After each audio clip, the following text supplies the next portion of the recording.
எல்லாருக்கும் வணக்கம். நம்மளை எதிர்க்கிறவங்க தான் நம்மளுடைய எதிரி கிடையாது. நாம யாரை எதிர்க்கிறோமோ அவங்க தான் நம்மளுடைய எதிரி. ஸோ அப்படி தளபதி விஜய் அவர்கள் மாநாட்டில் தன்னுடைய கொள்கை எதிரி யாரு, அரசியல் எதிரி யாருன்னு சொன்னதுக்கப்புறம், அதாவது தளபதி விஜயோடைய அரசியலையே மாநாட்டுக்கு முன் மாநாட்டுக்கு பின் அப்படி ரெண்டா பிரிச்சிடலாம். ஸோ அப்படி அறிவிச்சதுக்கப்புறம் அந்த மாநாட்டுக்கு முன்னாடி நிறைய அரசியல் கட்சியோட அரசியல் தலைவர்கள் தளபதி விஜய் அவர்களுக்கு எதிரான கருத்துக்களை முன்வச்சிட்டாங்க.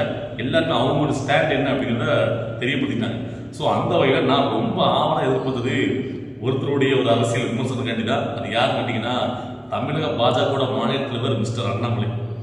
அதாவது இதில் வந்துட்டு ஏதாவது வழக்குள்ள முக்கியத்துவம் கொடுத்தா அப்படின்னு கேட்டீங்கன்னா, ஒரு சரிக்கு சமமான ஒரு போட்டியாளராக அண்ணாமலை அவர் இருப்பார் அப்படிங்கிறத நான் எதிர்பார்த்தேன். மற்றவங்க எல்லாரும் பார்த்தீங்கன்னா இந்த ஃபீல்டோட காலகாலம் இருக்கிற திராவிட கட்சிகள், அதுக்கப்புறம் பார்த்தீங்கன்னா சீமானவர் வந்து எப்பவும் போல உருட்டு தான். ஸோ அதை அவர் வர வேண்டியிருக்காங்க.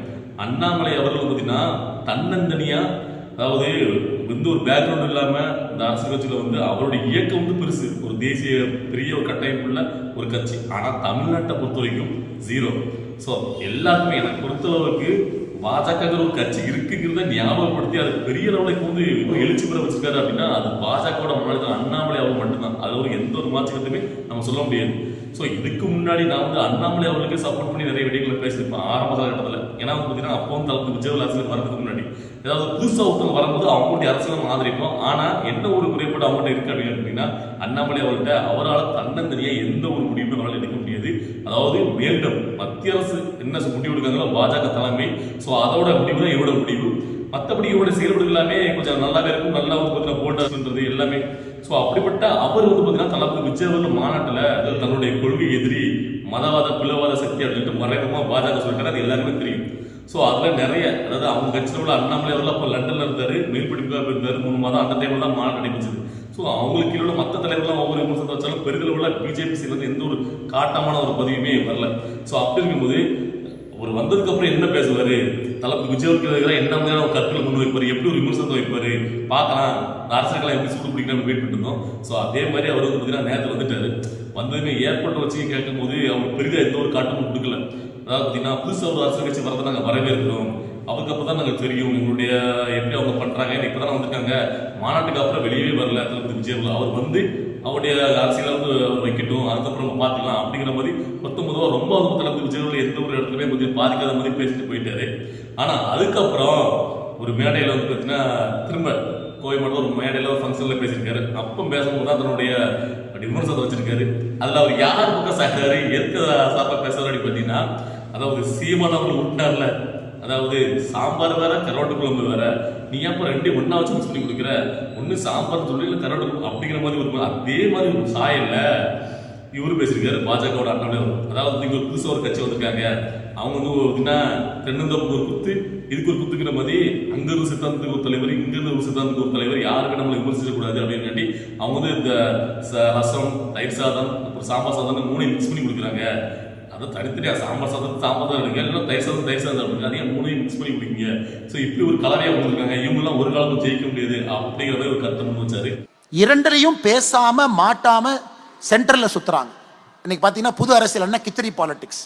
இந்த வடிவேலு சொல்ற மாதிரி தென்னை மரத்துல ஒரு குத்து, பனை மரத்துல ஒரு குத்து, இந்த சித்தாந்தத்துல கொஞ்சம், அந்த சித்தாந்தத்துல கொஞ்சம், இந்த தலைவர் போட்டோ இங்கே போடு, இந்த தலைவர் போட்டோ இங்கே போடு, மொத்தமா 10 தலைவர் போட்டோ போட்டா யாரும் நம்மளை கிரிட்டிசைஸே பண்ண மாட்டாங்கிற அரசியல் கட்சிகளும் இங்க வந்திருக்கு.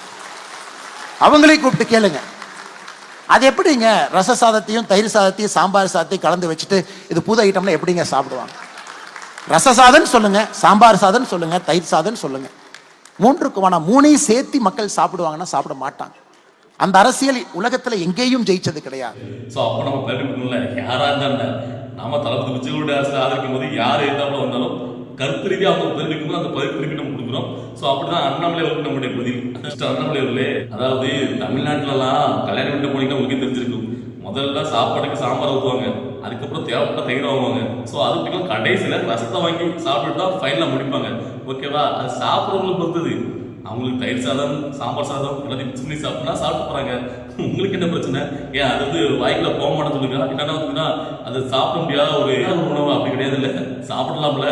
ஸோ புதுசாக ஏதாவது ட்ரை பண்ணுங்க. நான் உங்களை புதுசாக ரொம்ப எதிர்பார்த்தேன். ஆனால் நீங்கள் வந்து பார்த்தீங்கன்னா சீமான் அவர் சொல்கிற மாதிரி ஒரு டைலாக் சொல்லும் போது சிரிப்பாக தான் இருக்கு. சரி பார்க்கலாம். இன்னும் உங்கள்கிட்ட வந்து அதிகமாக எதிர்பார்க்குறோம். எதிரி வந்து ஸ்ட்ராங்காக இருந்தால் தானே போட்டி நல்லா இருக்கும், இன்ட்ரெஸ்டிங்காக இருக்கும். ஸோ இதுக்கப்புறம் தான் பார்த்தீங்கன்னா அரசியல் வந்து கொஞ்சம் சூடு பிடிக்கும்னு நினைக்கிறேன். இந்த ஆட்டம் நல்லா இருக்கும் அப்படின்னு எனக்கு தோணுது. எனக்கு இது வரைக்கும் பார்த்தீங்கன்னா ஆட்டம் வந்து பார்த்தீங்கன்னா பெருந்தளோட சூடு பிடிக்கல. தளபதி விஜய் அவருடைய படப்பிடிப்பு சொந்தம் போயிட்டு இருக்காரு. முடிச்சுட்டு வரணும். அண்ணாமலை அவர்கள், இந்த பக்கம் சீமான் அவர்கள், இந்த பக்கம் திமுக, ஏடிபி இது வரைக்கும் எந்த ஆட்டத்துக்கும் வர மாட்டாங்க. ஏன்னா அந்த தேர்தல் முடிகிற வரைக்கும் ஏடிபி கட்சியிலேருந்து யாருமே யாரையும் பவச்சிடக்கூடாது, கூட்டணிக்கு வரவங்களே கடைசி வரைக்கும் சஸ்பெண்ட் அவங்க யாரும் இருக்க மாட்டாங்க. ஸோ ஆட்டம் இப்படி தான் சொல்லிட்டு இருக்கும். ஸோ இந்த ஆட்டத்தில் அண்ணாமலை எவ்வளோ மிக முக்கியமானவர். ஸோ அவர் பேசுகிற விமர்சனத்துக்குலாம் பதினெட்டு கொடுக்கலாம், நல்லா இன்ட்ரெஸ்டிங்காக போகும். ஏன்னா அண்ணாமலை செய்யறதுல ப்ளஸ் பாயிண்ட் என்னன்னு கேட்டிங்கன்னா, முதல்ல அவருமே அரசியல் காலத்தில் வரும்போது அவர் நிறைய விமர்சனங்கள், அதாவது அவர் கட்சிக்குள்ளேயுமே நிறைய குளறுபடி. இவருக்கு என்ன தெரியும் சின்ன வயசுல, அதாவது இங்கே பாஜக எவ்வளவு பேர் நாங்கள் இருக்கோம், எங்களை விட்டுட்டு இவரை கொண்டு வராங்களா உள்ள அப்படின்னு சொல்லி. ஏன்னா அவர் வந்து முன்னாடி காவல்துறையில் பணிபுரிஞ்சிருந்தவர் நேர அரசியல் வராரு. எந்த ஒரு பேக்ரவுண்ட் இல்லாமல் அரசியல் இல்லாமல் இவருக்கு அரசியல் பற்றி என்ன தெரியும் அப்படின்னு ஏகப்பட்ட வாய்கள். எப்படி வந்து பார்த்தீங்கன்னா எடப்பாடி அவர்கள் ஜெயலலிதா அவர்கள் மறைவுக்கு முன்னாடி, சசிகலா அவர்கள் ஜெயிலுக்கு போறதுக்கு முன்னாடி எடப்பாடி அவர்கள் முதலமைச்சர் வச்சுட்டு போகும்போது என்ன ஒரு விமர்சனங்கள் தமிழ்நாட்டில் நிலவச்சு உங்களுக்கு தெரியும். ஒரு 6 மாசம் தாண்டு வரா, 1 மாசம் இவர் நிற்பாரா, கட்சி கலைஞ்சிரும் அப்படின்னு ஏகப்பட்ட விமர்சனம். ஆனால் அது எல்லாத்தையும் தவிடுபடியாக்கி எடப்பாடி 4 வருஷமும் தமிழ்நாட்டை ஆண்டுட்டார். ஸோ அதே மாதிரி பாஜகவோட மாநில தலைவராக அண்ணாமலை வரும்போது நிறைய பேருக்கு பிடிக்கல. இங்க உள்ள இருக்கிறவங்களுக்கு நிறைய அவங்களுக்கு தெரிஞ்சிருக்கு என்னென்ன கூட்டங்கள் அப்படின்ட்டு. ஸோ ஆனால் என்ன தவிடுபடி ஆக்கி நிறைய இளைஞர்களை வந்து தன் வசப்படுத்தி தமிழ்நாட்டை ஒரு புரட்சி பண்ணி ஒரு, அதாவது தாமரை மலர்மா மலர்ந்தவங்கள ஒரு பாதையில தூக்கி நிப்பாட்டினாரு. அது ஒரு மிகப்பெரிய பங்கு பாஜகவோட மாநிலத்தில் அண்ணாமலைக்கு இருக்கு. ஸோ அதனால தான் அவருடைய அரசியல் நம்ம வந்து ரொம்ப ஒத்து நம்ம கவனிக்கிறோம். ஸோ அப்படிப்பட்ட ஒரு தளபதி விஜய் அவர்களுக்கு எதிராக வந்து கத்து வைக்கும் போது சரி என்ன மாதிரி அரசியல் சூடு பிடிக்கி அப்படிங்கிறது ரொம்ப இன்ட்ரெஸ்டிங்காக இருக்கும்ல. ஸோ அதனால எதிர்பார்த்துட்டு இருக்கோம். கேட்டீங்கன்னா எப்படினாலும் பாஜகவும் தளபதி விஜயவும் ஒன்றா சேர மாட்டாங்கிறது ஊர் உலகே தெரியும். ஏன்னா பார்த்தீங்கன்னா அவங்க கொள்கை ரீதியாக அவங்க பார்த்தீங்கன்னா ஒரு பிளவாதத்துக்கு தளபதி விஜய் ஒரு மாநாட்டை அறிவிச்சிட்டாரு. ஸோ அவங்க கூட சேர்ந்து வாய்ப்பு கிடையாது.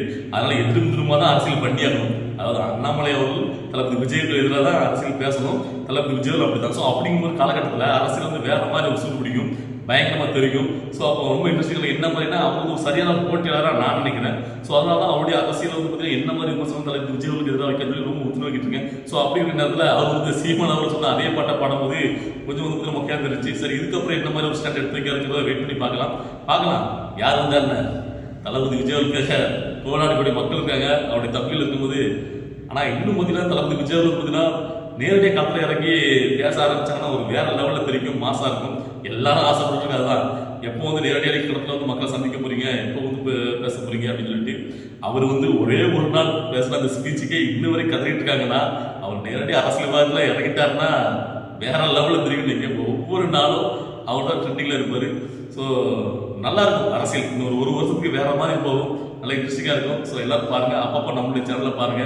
ஸோ இந்த வீடியோ பார்க்கும்போது உங்களுக்கு என்ன தோணுச்சு அப்படிங்கிறத உங்களுடைய கருத்துக்களை கமெண்ட்ல பதிவு பண்ணுங்க. பாய்.